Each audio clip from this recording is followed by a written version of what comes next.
नमस्कार. मी अरुणा मालसे. सध्या सर्वत्र कोरोना संकटामुळे आपल्याला आपल्या आवडत्या कला नाट्य आविष्काराच्या आनंदाशी फारकत घ्यावी लागली आहे. आणि म्हणूनच मी आज तुमच्या समोर एका कथेचं वाचन करण्याचा प्रयत्न करणार आहे. ह्यात कुठलाही व्यावसायिक उद्देश नसून दिस इज जस्ट फॉर फन. प्रथितयश कथाकार लेखक श्रीयुत वपू काळे यांची एक कथा आहे. कथेचं शीर्षक आहे पाळणा. चला तर मग ऐकूया. मीरेच्या गळ्याभोवती हातांचा विळखा घालीत मुलं एकदम म्हणाली, आई आम्हाला गोष्ट सांग. पण मीरा मात्र गोष्ट सांगण्याच्या मनस्थितीत बिलकुल नव्हती. केवळ मुलांचं लक्ष दुसरीकडे वेधायचं म्हणून ती म्हणाली, तुम्हीच आज बागेत काय काय गमती केल्या सांगा बरं. अरे आज जयाचा वाढदिवस होता ना, तेव्हा आज मी ऐकणार आणि तुम्ही गमती जमती सांगायच्या. गाल फुगवीत विजय म्हणाला, आम्ही काय सांगणार, फुस, काही गंमतच आली नाही. का बरं? कशी येणार? हा जया आहे ना आई, हा एकदम भित्री भागूबाई. अगं हा पाळण्याला इतका घाबरतो, मॅडोबच आहे नुसतं. अरे का रे, का रे जया? आई मला भीती वाटते त्याची, मी तरी काय करू, आणि हा मला मॅडोबा म्हणतो. असं म्हणताच जयानं विजयच्या हाताला चिमटा घेतला. दोघांची आता झुंपली होती.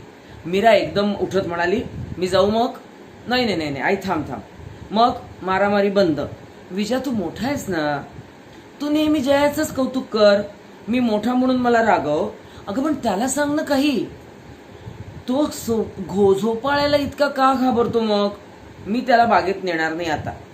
विजयची समजूत घालायची म्हणून मीरा म्हणाली, अरे तो ना त्याच्या काकांसारखा झालाय बघ.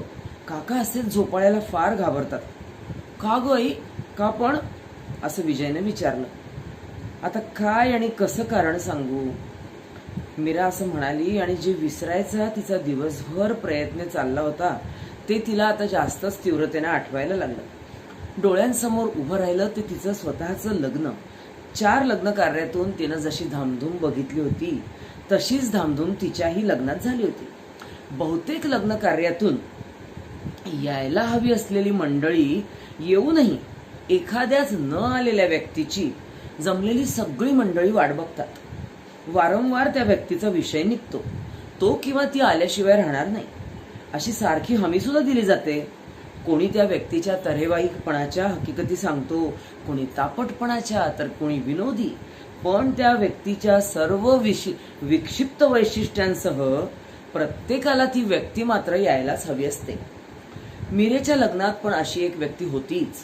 तिच्या सासरची व्यक्ती, कोणी लांबची नव्हे, तिचा सख्खा धीरच. मीरेला सासरची तशी फारशी कोणी नव्हतीच. सासू नाही आणि सासरा पण नाही. एकुलता एक धीर, तो देखील काहीसा विक्षिप्त. मीरेला बघायला जेव्हा अच्युत आला तेव्हा मीरेच्या वडिलांना त्यानं सर्व माहिती दिलीच होती.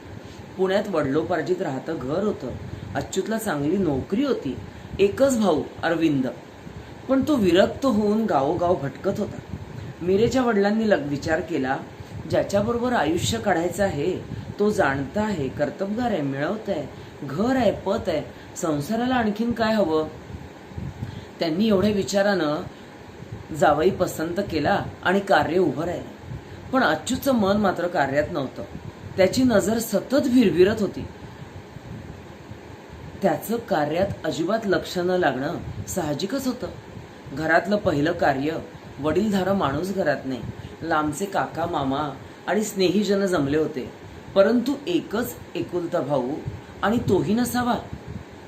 मीरा खालीमान घालून वावरत होती, पण वरपक्षातील मंडळींची ही घालमेल तिला जाणवत होती. स्वतः अच्युत दोघा तिघांना म्हणताना तिनं ऐकलं होतं, अरविंद आज कसंही करून यायलाच हवा. अरे पण त्याला कळलंय का? हो तर कळलं असणारच. देशपांड्यांना निरोप दिला होता, कळलं असणार. असे संवाद देखील अधूनमधून ऐकू येत होते. अक्षता पडायची वेळ आली. अंतरपाठ धरला गेला. अंतरपाठ धरलेल्या गुरुजींनी रिवाजाप्रमाणे पहिलं कडवं म्हटलं आणि तितक्यात दरवाजातून एक सणसणीत तार सप्तकातला खडा आवाज कानावर पडला. आवाजाच्या दिशेकडे सगळेजण बघायला लागले. अरविंद आला, अरविंद आला. करवली मीरेच्या कानात पुटपुटली, भाऊजी आले बघ तुझे. आणि त्या लहानशा पण सुबक आणि गजबजलेल्या कार्यालयाला एक निराळाच वेग आला. वरपक्षाकडील मंडळींची प्रतीक्षा संपली, ती मंडळी फुलवून गेली आणि पर्यायानं वधूपक्ष देखील मोकळा झाला. तोवर त्या सर्वांना देखील इरेत पडल्यासारखं झालं होतं.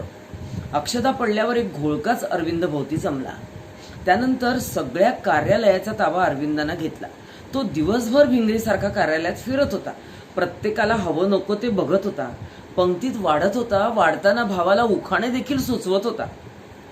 गृहप्रवेशानंतर जेव्हा नाव ठेवायची वेळ आली तेव्हा अरविंद पुढे येत म्हणाला, अच्युत, नाव बदलायचं नाही. मुलीचं स्वभाव आपल्याला हवा तसा बदलायचा, नाव नव्हे. मीरानं चमकून वर बघितलं. अरविंदाची आणि तिची प्रथम नजरेला नजर मिळाली. मीरा हे नाव तिला स्वतःला आवडलंच होतं. केवळ अरविंदामुळं तिचं तेच नाव कायम राहिलं. वधूपक्षाकडची मंडळी परतली आणि जरा स्थिर स्थावर होतंय नव्हतं तेवढ्यात अरविंद म्हणाला, अच्युत मी चाललो. अरे का रे, चमकून अच्युतनं विचारलं. तुला कारण माहिती आहे. केवळ तुझ्यासाठी आलो नाही मी, नव्या वहिनीसाठी आलो. आणि बरं का वहिनी, तुला धोक्याची सूचना द्यायला आलो. आज तुमची पहिली रात्र, वस्तुतः फार धोक्याची रात्र, पण कुणालाही ते पटणार नाही. ही रात्र उजाडण्यापूर्वीच वास्तविक सगळे सावधान सावधान म्हणून अक्षदा टाकतात, पण सावधानचा गजर करणारेच त्या क्षणी बेसावध असतात. ही पहिली रात्र चुकवली ती फक्त रामदासांनी. जाऊ दे, एवढंच सांगतो, अच्युत हा मोझा मोठा भाऊ. माझ्या आधी जन्माला आला म्हणून तो मोठा झाला, इतकंच. तेव्हा काय, आज तुम्ही एकमेकांना प्रेम प्रेम म्हणत अनेक थापा माराल, एकमेकांना सुखी करू म्हणत वाटेल त्या शब्दा घ्याल आणि थोड्याच दिवसात आपल्या मर्यादा ओळखून दुःखी व्हाल. तेव्हा तुम्हाला सावधान, एवढंच सांगायला आलो. अच्युत मी निघालो. अरे 2 दिवस थांब ना, आलायस लग्नाला तसा. अरे लग्न म्हणजे काय विशेष रे, आज पुण्यात 350 लग्न लागलीत, त्यात तुमचं एक. असं म्हणून, अच्छा वहिनी येतो, असं म्हणून अरविंद निघून गेला. आई ग, झोप येत नाहीये ग, विजय म्हणाला. तशी मीरा भानावर आली. तिनं पाहिलं तर जया मात्र झोपला होता. थांब, तुझ्या डोक्यावर तेल घालते म्हणजे तुला झोप येईल.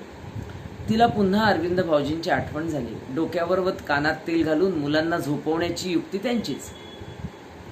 मीरा पुन्हा मागचे धागे पुढं विणू लागली. अरविंद त्याच रात्री निघून गेला. 3-4 दिवसांनी जेव्हा मीरेचा संकोच कमी झाला तेव्हा तिनं अच्युतला विचारलं होतं, अरविंद भाऊजी असेच आहेत का हो पहिल्यापासून? त्यावर अच्युत सांगू लागला, अगं पूर्वी तो फार चांगला होता, हुशार होता, माझ्यापेक्षा देखील हुशार होता, पण अतिशय हळवा. आमची आई गेली आणि तो इतका बिथरला. कशानं गेल्या हो सासूबाई? अगं अगदी अचानक गेली आई. आम्ही दोघं जेवायला बसलो होतो आणि बाबा कामावरून परत यायचे होते. आईनं आमची पानं वाढली, म्हणाली तुम्ही बसा, मी जरा बाहेर वाट बघत थांबते. अरविंद म्हणाला, अरे आई कुठे गेली, फाटकापाशी गेली की काय, तिला ऐकायला नाही यायचं, असं म्हणून तो बाहेर गेला. जरा वेळानं त्यानं हाक मारली मला, म्हणून मी पण बाहेर गेलो. तो बघतो तो काय, बैठकीच्या खोलीत आपलं त्या आरशाचं कपाट आहे, त्याच्या शेजारी आई बसली होती. जवळ जाऊन पाहिलं तर त्याच अवस्थेत गेलेली. आम्ही नुसतेच हाका मारीत राहिलो. तेवढ्यात बाबा आले. त्यांनी हंबरडा फोडला. तेव्हा आम्हाला काय झालं ते कळलं. मीरा एकदम गप्प बसली, सुन्न झाली. हा विषय उगीच काढला की काय असं झालं तिला. पण अच्युत मात्र संथ स्वरात बोलतच राहिला. आईचे दिवस आम्ही केले आणि 15व्या दिवशी अरविंद घरातून नाहीसा झाला. रात्रभर शोधाशोध. आईच्या धक्क्यातून बाहेर यायच्या आत बाबांना आता आणखी एक धक्का. पोलिसात खबर दिली, पेपरमध्ये जाहिरात दिली, पण त्याचा पत्ता नव्हता. शेवटी 1 महिन्यानंतर कोल्हापूरहून साने मास्तरांचं पत्र आलं. मी मग ताबडतोब कोल्हापूरला गेलो. साने मास्तरांनी जवळजवळ त्याला नजर कैदेतच ठेवला होता. मला बघून माझ्या गळ्यात पडून रडेल असं आपलं मला एक वाटलं होतं. पण त्यानं जे काही ऐकवलं ना, त्यानं मी हतबुद्ध झालो. मी त्याला म्हणालो, अरू घरी चल. तो म्हणाला, माफ कर, तेवढं एक सोडून काहीही सांग. अरे असा वेडेपणा करू नकोस अरू. त्यावर तो भडकून बोलायला लागला, मी वेडेपणा करतोय? अजब आहे. पाश निर्माण करून ठेवणारे तुम्ही वेडे का सर्वमुक्त होणारा मी वेडा? मी घरी येणार नाही. आणि तुलाही सांगतो, तुला शहाणं व्हायचं असेल ना, तूही घरी परतू नकोस. घर वगैरे सब झूट आहे. सब झूठ आहे. घर फक्त दुःख देतं. सर्वात जवळची माणसं सर्वात जास्त यातना देतात. उत्तम उदाहरण आपल्या आईचंच. जाऊ दे, तू मला घरी न्यायला आलास. घरी न्यायला? अरे मी जिवंत आहे म्हणून मला घरी घेऊन जाशील, बांधूनही नेशील. पण मग आईला का नाही अडवलंस? ती गेली तेव्हा आपण पानावर जेवायला बसलो होतो. आपली सख्खी आई, तिच्या काळजाचे आपण तुकडे, तिचे 2 डोळे. पण तिच्या शेवटच्या श्वासाच्या वेळी तिला पाणी लागलं असेल तर तेही आपण नाही तिला दिलेलं. बस यह है जिंदगी, यही जिंदगी है, सब झूठ. आणि असं म्हणून माझ्याकडे पाठ करून खिडकीतून बाहेर बघत राहिला. साने मास्तर मला त्यांच्या खोलीत घेऊन गेले आणि म्हणाले, अरे अच्युत थांब, आता आज एवढं तरी बोललाय. मग मीरा अधीरतेनं म्हणाली, अगं सांगतो ना, पुढं काय? साने मास्तर म्हणाले, उद्या सकाळी बघू. जरा आजची रात्र झाली की तो बोलेल. आणि कसं काय? दुसऱ्या दिवशी सकाळी उठतो तर स्वारी परत बेपत्ता. माझ्यासाठी मात्र एक पत्र ठेवलं होतं त्यानं. तुला बघायचंय? आहे अजून? हो तर जपून ठेवलंय मी. पत्र बघितलं मीरानी आणि मीरा वाचू लागली. अच्युत, मी जातोय. मी घरी आलो रे आलो की बाबांचा तो त्या दिवशीचा हंबरडा मला आठवेल. त्या दिवशी हंबरडा फोडणारे हे बाबा, अरे हे दिवशी एक दिवशी मरणार आहेत. विचार भीषण आहे, निर्दयीपणाचा आहे. पण सांग, सत्य आहे ना? मरे एक त्याचा दुजा शोक वाहे, अकस्मात तोही पुढे जात आहे. हेच खरं. माणसानं माणसं जोडण्याचा आणि मग त्यांना अर्ध्यावर सोडून जाण्याचा काय अधिकार आहे बरं? तेव्हा या प्रश्नाला उत्तर नाही. तेव्हा घर नको, माया नको, पाश नको. तरीही माझा जगण्यावर विश्वास आहे. मी आत्महत्या वगैरे करणार नाही. तो भ्याडपण आहे. आयुष्य आहे तोवर मी जगणार, लोकांची सातत्यानं सेवा देखील करणार. पण कुठपर्यंत? ज्या क्षणी मला वाटेल की ज्यांची आपण सेवा करीत आहोत ती माणसं आपल्यावर प्रेम करीत आहेत किंवा त्यांच्या मनात आपल्याबद्दल माया निर्माण होण्याची शक्यता आहे, तोपर्यंतच. मग राम राम.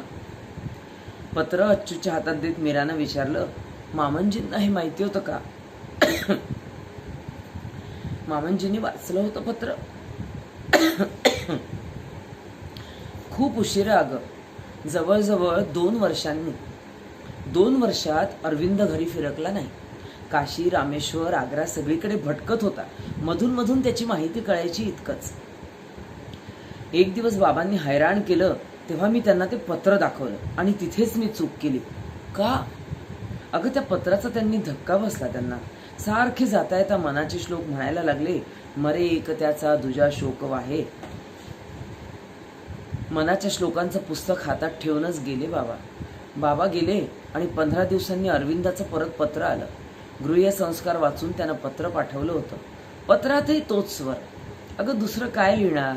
लिहिलं होतं की लग्न करणाऱ्या माणसानं ही खूनगाठ मारून लग्न करावं की नवरा किंवा बायको यात कोणीतरी एक नक्की अगोदर मरणार. आपल्या घरात आईचा नंबर प्रथम लागला.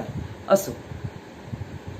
असा हा विक्षिप्त माणूस आपलं लग्न झाल्यावर जेव्हा महिन्यानं समोर येऊन उभा राहिला तेव्हा मीरेला थोडं आश्चर्य वाटलं, आनंदही वाटला. मीरेकडे बघत अरविंद म्हणाला, वहिनी राहायला आलोय. बस एवढंच. त्यावर संध्याकाळपर्यंत काही संवादच नाही.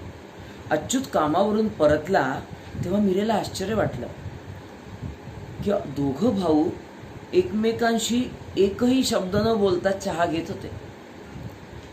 थोड्या वेळाने अच्युत म्हणाला, केव्हा आलास? दुपारी. बरं आहेस ना? मला काय होणार आहे? अरे काही होऊ नये हीच इच्छा आहे. चांगला आहे मी. अरे पण केव्हा तरी काहीतरी होणारच. मग दोघेही गप्प बसले. दुसऱ्या दिवशी सकाळी मीरा उठते. तो बघते तो काय, बंब पेटलेला, अंगणात सडा घातलेला, दूध तापवलेलं, चहाचं आधण ठेवलेलं. अहो भाऊजी, तुम्ही कशाला त्रास घेतलात? म्हणजे काय? तुम्ही महिनाभर करतच होतात ना वहिनी, तेव्हा नाही का त्रास झाला? अहो ते निराळं, मग हेही निराळं. वहिनी लक्षात ठेव, ज्यात स्वतःला आनंद आहे ना तेवढंच काम माणूस करतो. दुसऱ्यासाठी झिजणं वगैरे थापा असतात. चंदनाची उपमा माणसाला देऊन कवी लेखक ना त्या चंदनाची बदनामी करतात. स्वार्थी असतो हो माणूस, मला काही विचारू नका. त्या फटकळपणातली प्रांजलता मला बोचली, आवडली पण. आणि मग एखादी घरातली बाई काय काम करेल अशी अरविंदची त्या घरात सेवा सुरू झाली. काही दिवस गेले, मिरेला दिवस राहिले आणि अच्युतपेक्षा अरविंदचीच धावपळ सुरू झाली. त्याचा मिरेवर जणू काही 24 तास खडा पहारा सुरू झाला. तो अधूनमधून स्वयंपाकही करू लागला. मिरेच्या मनाची ओढाताण मात्र निराळ्याच तऱ्हेची व्हायची. खूप प्रेमानं, वात्सल्यानं 4 कृतज्ञतेचे शब्द बोलावे, पण तशी सोय नव्हती. कारण नेमकं हेच व्यक्त करायला तिला मज्जाव होता ना. एकदाच अरविंदला यायला उशीर झाला म्हणून मीरा जेवायची थांबली होती. तर जेवताना तो म्हणाला, वहिनी आज जेवायला थांबलीस, तुला उपास घडू द्यायचा नाही म्हणून मी जेवतोय. पण मला ही माया नको आहे, प्रेम नको आहे. उद्या मी जेवणार नाही, शिक्षा म्हणून. तू मात्र जेवायला हवंस. आणि अरविंद खरंच दुसऱ्या दिवशी उपाशी राहिला आणि मिरेला मात्र जेवायला भाग पाडलं. अश्रूच्या एकेका थेंबाबरोबर मीरा घास मोजत जेवली. मिरेचं पहिलं बाळंतपण, पण मीरा माहेरी गेली नाही. मिरेच्या बाळंतपणाच्या दिवशी अख्खी रात्र अरविंदानं जागून घालवली. कोणत्याही वेळी मिरेनं विचारावं, हे आहेत का? आणि बाहेरनं कोणीतरी म्हणावं, अगं अरविंद भाऊजी आहेत ना. मीराला मुलगा झाला, केवळ 3च जन्म दिला म्हणून तिला आई म्हणायचं.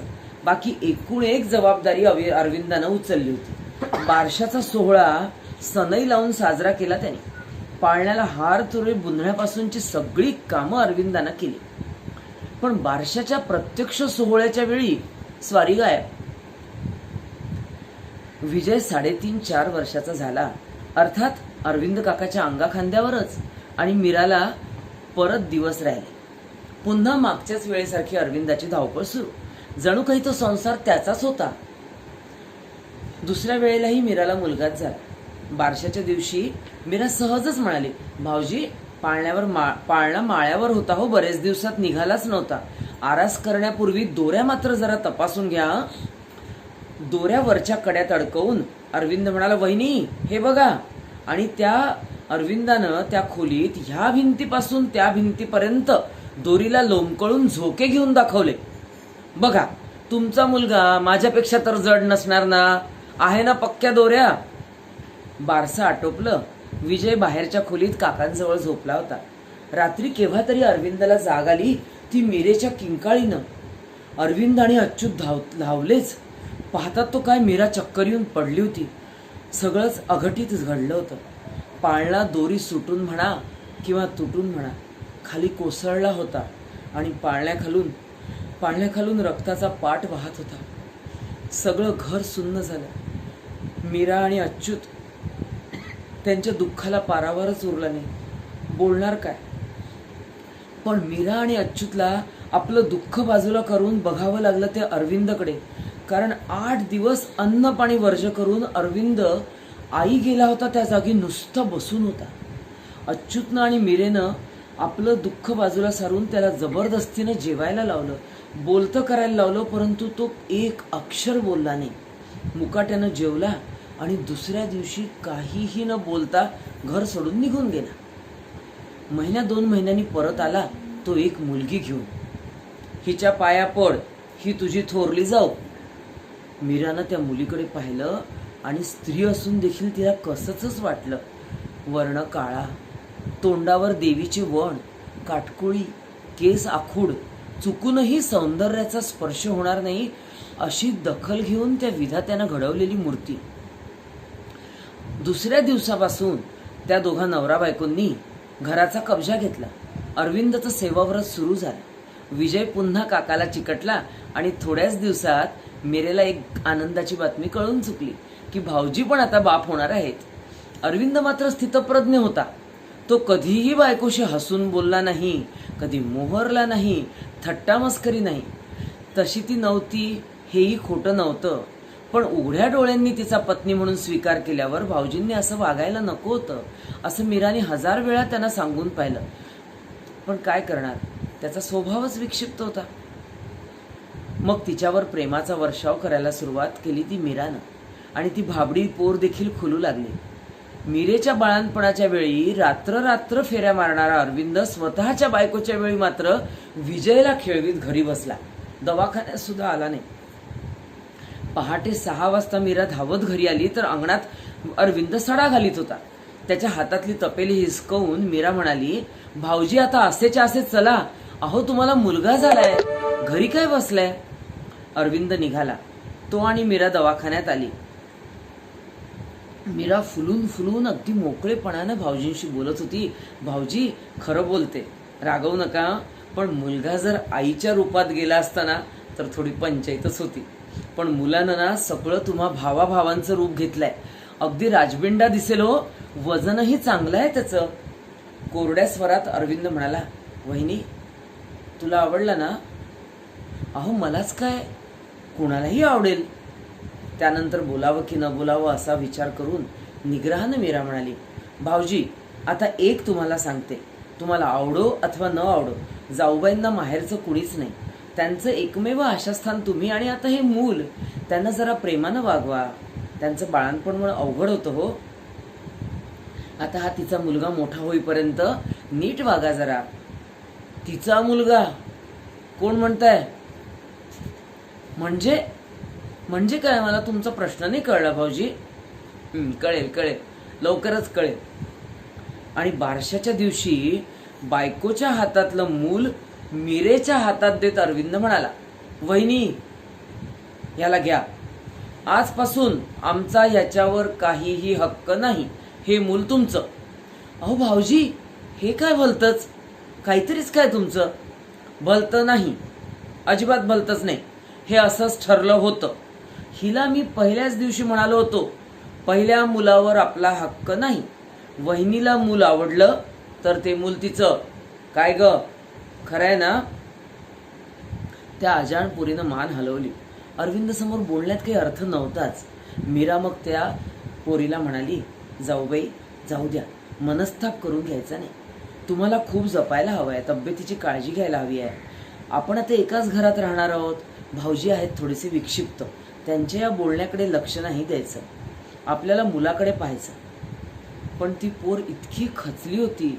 कड दाबीत मीरेच्या कमरेला मिठी मारत ती म्हणाली, जाऊबाई अहो आम्ही इथे कुठे राहणार आहोत? आम्ही हे घर सोडून जाणार आहोत. तुम्हाला जय आवडला ना? यांनी सांगितलंय, मुलगा नाही तर नवरा एकच निवड तुला करता येईल. मी त्यांच्या पायावर हात ठेवून शपथ घेतली आहे वहिनी, तुम्ही खरंच जयाला सांभाळा माझ्या. त्याला थोडं तरी प्रेम लाभेल. आमच्या दोघांच्या राज्यात काय तो कोमेजून जाईल. मीरा हतबुद्ध झाली, दिग्मूढ झाली. तिच्या पुढे वेगळेच प्रश्न उभे राहिले. भाऊजींच्या पुढे बोलण्याचा प्रश्नच नव्हता. पण काय देवाच्या मनात होतं कुणास ठाऊक. एकाएकी सगळेच प्रश्न जणू काही सुटले. अरविंदची बायको खचून म्हणा, मानसिक धक्क्यानं म्हणा, या जगातून अचानकपणे निघून गेली. ती गेली आणि मग मात्र मीरेचा तोलच सुटला. अरविंद समोर जाऊन ती भाऊजींना म्हणाली, भाऊजी काय हे, शेवटी तुम्ही तुमच्या बायकोला मारलत. अरविंद शांतपणे म्हणाला, ती लग्नापूर्वीच मरायची होती. तुला माहितीये का, लग्न जमत नाही म्हणून आत्महत्या करायला निघाली होती. जीव द्यायला निघालेल्या तिला मी वाचवली. अगं तिला विवाह सौख्य सुद्धा मी दिलं. खोटं, साफ खोटं. तुम्ही तिचे काय हाल केलेत मी पाहिलेत. एकदा तरी तुम्ही तिचा मायानं स्पर्श केलात का हो? कधी तिच्याशी प्रेमानं 4 शब्द बोललात का भाऊजी? वहिनी अगं जे माझ्याजवळ नाही ते मी कुठून देणार होतो? ते प्रेम वगैरे माझ्याजवळ नव्हतं. मला असं पोळून घ्यायचं नव्हतं. नवऱ्याला कर्तव्यात साथ देण्यासाठी स्त्री हवी असते ना. एका मुलाला जन्म देऊन तिनं महान कार्य केलं, सार्थक करून मेली ती. काय बिघडलं? वाटेल ते म्हणा, अपराध नसताना तुम्ही तिला मारली हे खरं, जाऊ दे. आवेगानं अरविंद थरथरून उठला. थरथरून त्याच्या डोळ्यात अनेक दिवसांनी पाणी तरारलं आणि डोळ्यातलं पाणी न पुसता तो बोलू लागला, वहिनी तो एवढासा जीव पाळण्याखाली सापडला वहिनी. त्याचा काय अपराध होता तुम्ही सांगा तर मला. काय अपराध होता त्याचा?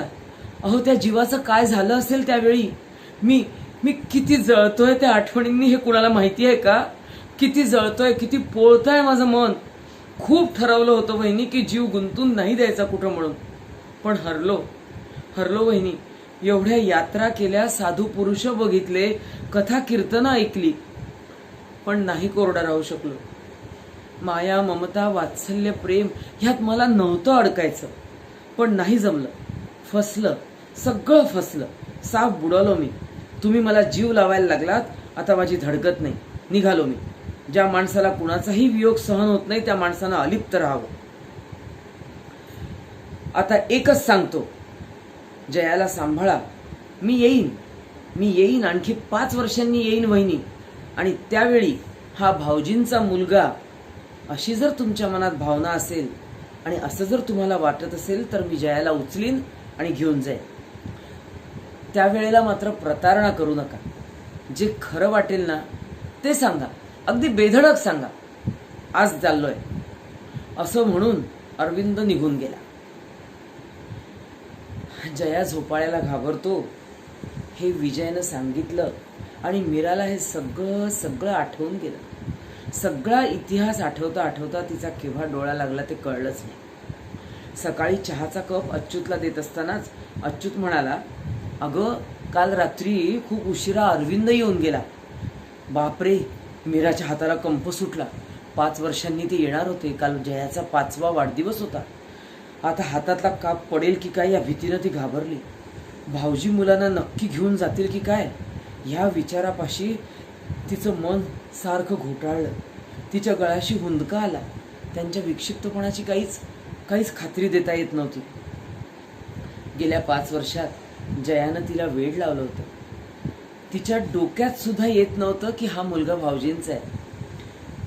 देव करो आणि भाऊजींकडून मूल मागायचा विक्षिप्तपणा न हो, आता मी एवढीच प्रार्थना करू शकते. तशी शक्यता कमी होती, तरी देखील काही सांगता येत नव्हतं. भाऊजींचा काही नेम नव्हता. भीतच ती अच्युतला म्हणाली, केव्हा आले होते भाऊजी आणि काय म्हणाले? मग राहिले नाहीत का? लगेच निघून गेले? अगं रात्री 11:30ला आला होता. इथली सजावट, फुलांच्या माळा हे सगळं बघून म्हणाला, काय होतं रे आज? काय होतं आज? मी म्हणालो, अरे लक्षात नाही का तुझ्या, आज जयाचा वाढदिवस. हो. मग म्हणाला, बरं जया कुठे आहे मग पुढं काय म्हणाले? तुम्ही काय म्हणालात? काय म्हणाले भाऊजी? अगं मी काय म्हणणार काय, मी त्याला दाखवलं. तुम्ही सगळे झोपलेले होतात. दोन्ही मुलं तुझ्या गळ्यात हात टाकून अगदी निश्चिंत मनानं गाढ झोपलेली होती. त्यांना मी दाखवलं. त्यानं ती झोपलेली मुलं, तुझ्याजवळ झोपलेली मुलं बघितली आणि म्हणाला, चल अच्युत, माझं काम झालं, चल जातो मी. आणि अगं लगेच निघाला सुद्धा. चक्रमपणा गेला नाही त्याचा अजून. त्याचं काही खरं नसतं. मीरानं मात्र श्वास सोडला आणि निश्चिंतपणानं डोळे टिपत उभी राहिली. धन्यवाद.